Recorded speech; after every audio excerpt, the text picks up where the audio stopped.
Welcome to Merion. 3 rounds complete. Sun will set. And they call it moving day, whether it's a PGA Tour stop or a major. And the truth about moving day here at Merion in the U.S. Open is you moved by not backing up.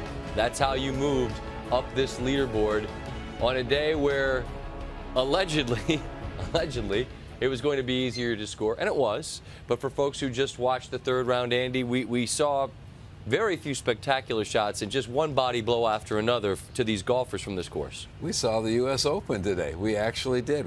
Guys are driving the rough. It cost them. If you hit 2 really good shots, the greens are firming up just enough. With a short iron, you can get it close. Go ahead.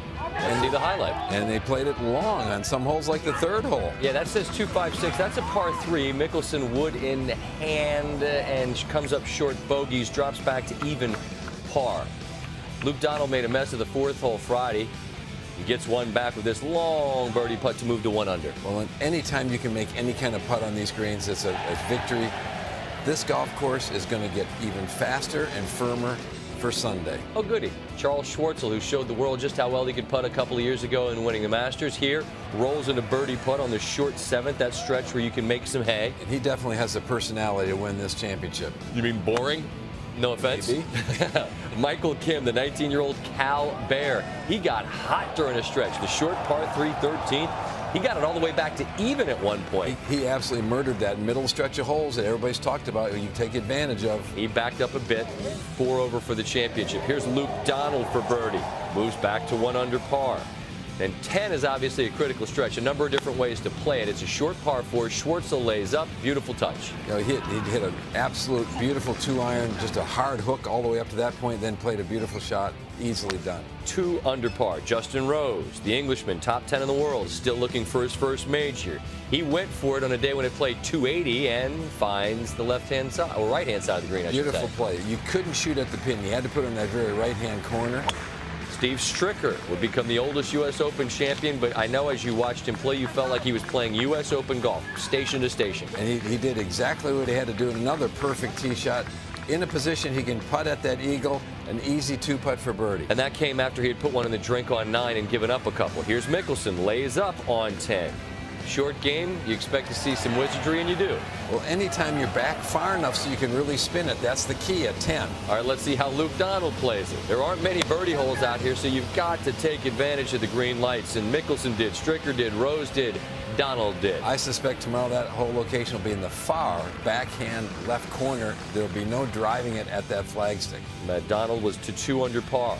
Hunter Mahan got hot on the back 9. Birdie putt on 12. This is stealing.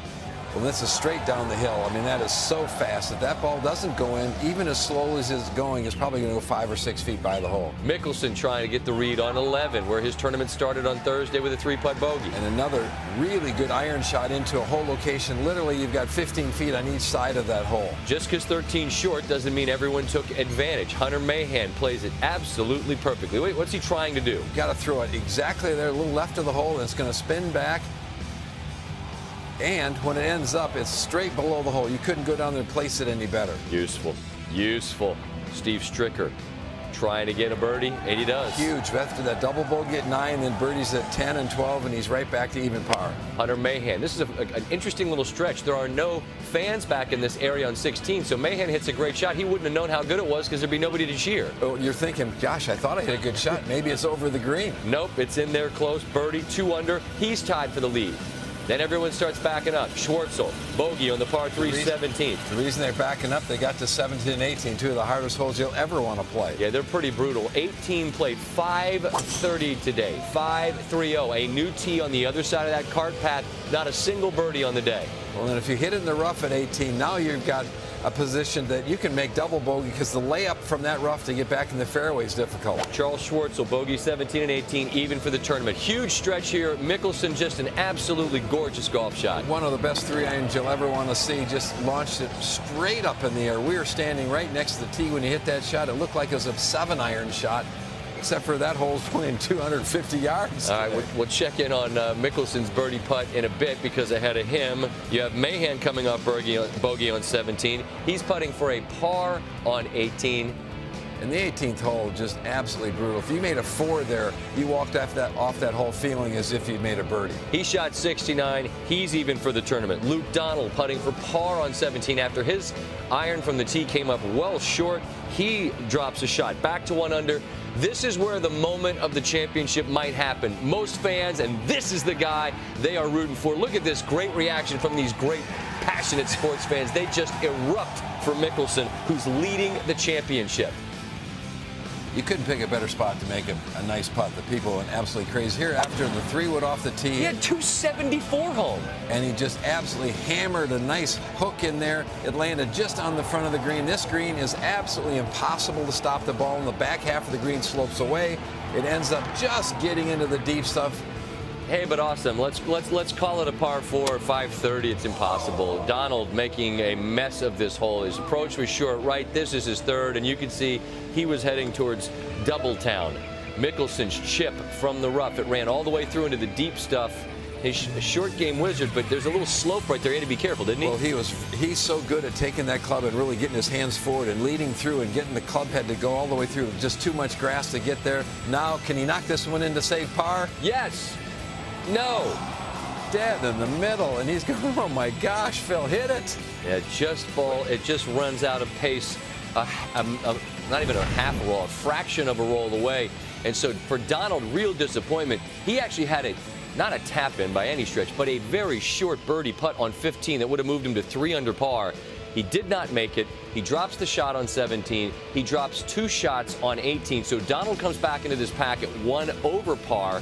You've got Mahan and Schwartzel, who at one point were tied at 2 under, who both go bogey-bogey. You've got Steve Stricker just hanging around. And at the close of business, there is only one man in a red number, and it's Phil Mickelson, exactly where he started the day after a round of 70.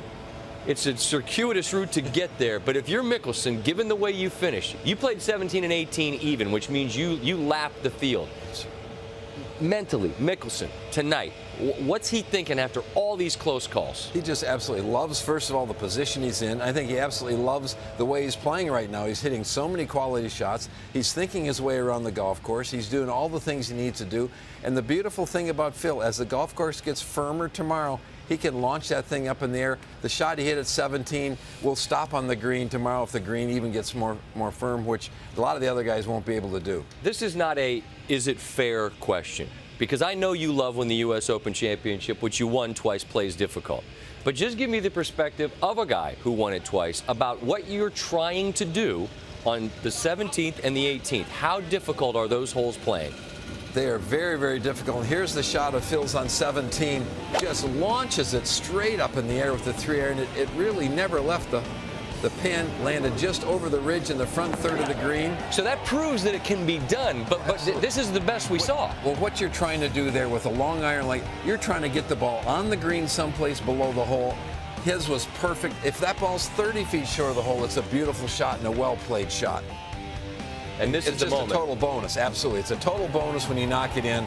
But, you know, he had it straight up the hill. Those are the kind of putts you have to have if you're going to expect to win the U.S. Open.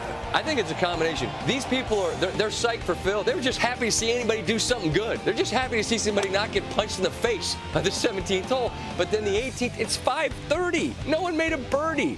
What do you try? You said you can't stop it on the screen, so what do you do? Well, you're trying to figure out a place to put it.